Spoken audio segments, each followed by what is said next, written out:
Alrighty, so let's get feeding the baby mink. When they get hungry, they start fighting. So let's get going here. And you see, look, notice this thing. Look how they're looking up at me.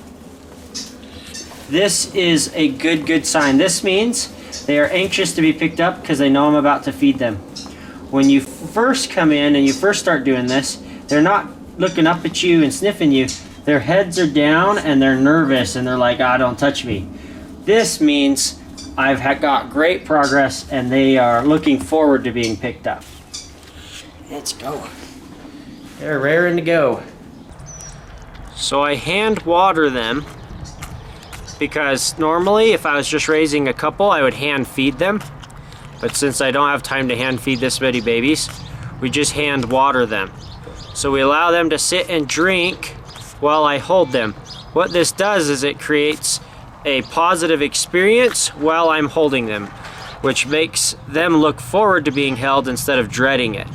So I just let them get a good drink. As soon as they're done, I'll put them down. And once again, I would normally do this while feeding, but there's no way I could sit while all these little guys have their fill of meat. So I just give them a little drink of water, then I put them down to eat.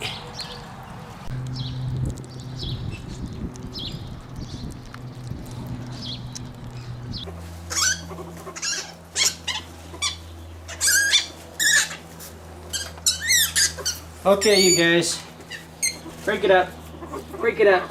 You don't need to eat mink. You can eat some muskrat and beaver, come on. You wouldn't think these cute little innocent looking guys can bite, but you should have seen them when I first pulled them from their mamas, man.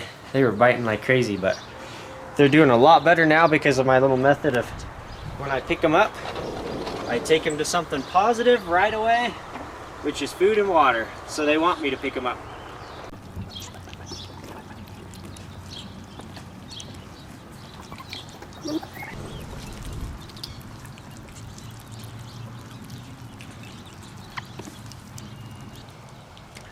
So, the reason I've got all these collars on is the collar designates which litter they came from. So the color of the collar, so this pink collar means that they came from the Maher spot litter. This black collar means they came from the Brock Taz litter, and such and so forth.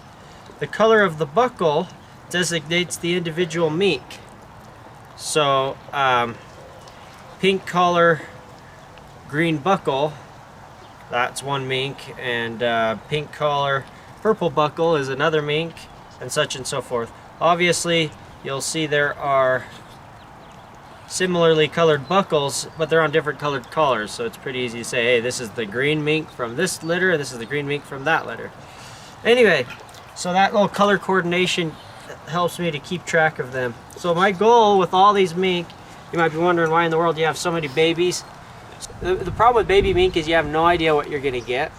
So you could kind of evaluate a baby when they're little like this and guess whether they're going to be a good hunter. It's pretty much like taking a die and rolling it. You have no idea what they're going to end up like. The one that seems really confident now might be a coward later. The one that seems like a coward now might be confident later. It's just an educated guess at best. So I decided what I was going to do this year was I was going to try this experiment. I've never done this before. I was showing you my method. This isn't a tried and true method. This is a totally experimental method. I've never put this kind of in-between handling on mink before. So usually I put a ton of time into one individual mink and bond them to me, and they see me as mother and they follow me around and we're best of buddies. Or I tame them as adults. Last year I put a little bit of time into the babies and I noticed what a good result I had. Sure, they weren't hand tame, but they're much more confident around me. They're easier to work with. So I thought, well, hey, why not take things a step further and put a bunch of work into them as a whole. Obviously as individuals they're not getting a ton of work, but as a whole I'm handling them multiple times a day while they're little like this. Obviously when they get a little bigger, the way we do things are going to change. But for now, while they're little and they just lay around all day, put them together in one big tank, take them out for food, water, and play. That way they look forward to me handling them, because their current environment, being in that big aquarium, is kind of boring. There's nothing to eat, nothing to drink. There's only limited amount of play that can happen there. Then I, the big bad monster that they're scared of, reaches in and picks them up. Oh, they're scared, and I bring them to something really cool, food and water and play. So then they start saying, oh, that monster guy's pretty cool. Every time he picks me up, cool things happen. So instead of avoiding me and fearing me, they start to look forward to me coming. So now that they're looking forward to me coming, and they're getting more rambunctious, I can't keep them in that little tank for very long because they're going to actually start getting more mobile and hyper and stuff. We're going to move them onto their next enclosure, but they will have had several days of good experience early on before we move them to the bigger enclosure. So that's what we're doing with these little guys, and we'll show you the progress as we go. The goal will be to eventually, we've got this whole ½ acre here, and we've got it mink proofed around the edges. So the goal will be, you know, mink get fed twice a day. We'll let them out for several hours. We'll wake up in the morning, turn them loose, let them run amok, play. We'll have a little swimming pool set up, let them play and swim and run and stuff for a couple hours, and then I'll come out, I'll call them to their meal, so they'll get used to coming to me to eat, and then we'll put them away for a few hours, then we'll get them back out. So they'll have several times a day where they get to run around the whole yard and then come to me for food. So just like hunting, you turn them loose, then you call them back. They'll have that habit ingrained to them from a really young age. We go out, we run around, we have fun, then we come back to Joe and he feeds us. So that'll be their normal routine. And of course, to make things more interesting, we're not just gonna let them run around the boring yard. We're gonna put fish in the pond. We'll turn some rats loose. You know, we're always catching those rats live. We'll hide them and let them run around. We'll hide them in tunnels and wood piles and let them run around the yard so the mink get to get out and hunt for something and then come back to me from a very young age. Obviously, they're too young to do that now. I'm just talking in the future, what our plans are as these guys develop and progress. We're gonna make it more and more, we're gonna progress with them, what we're doing. So, oh, and then here, one thing you wanna notice is I've got sheer knee out. One problem you have often with mink is they end up aggressive to dogs. So we're making sure that they have lots of exposure. Oh. Don't smash the baby, Shuni. Don't smash the baby. We're making sure they have lots of exposure to dogs so that they know they don't need to be aggressive to dogs as they mature. And they won't see dogs as something that they want to go after. They'll see them as a working buddy. So we want to make sure we install that into them early on so we don't have the problems that we've had of dog aggression. Oh, so what we're going to do, we're not going to be keeping all of these babies. Obviously, this is a ton of babies to try and keep long term. So especially when they get a little older, they're going to start fighting, and we won't be able to keep them all together like we can now when they're little. So what we're going to do is, once they're old enough in the fall that we can start hunting with them, we're going to pick out the very best hunters to keep for ourselves, and then the others we will we'll find homes for. So the ones that are really, really poor hunters are going to go to pet homes.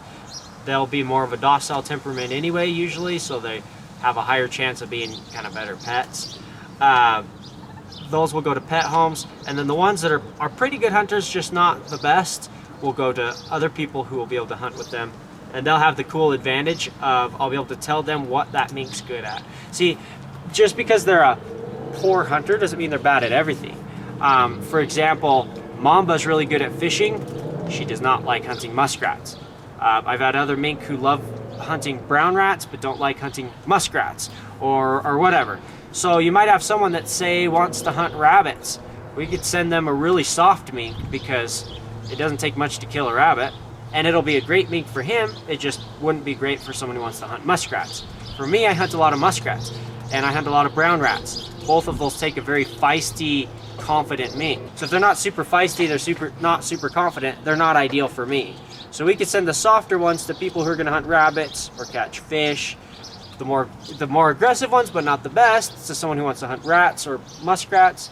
And then obviously the best of the best we'll keep here to stay with us. So that's the plan.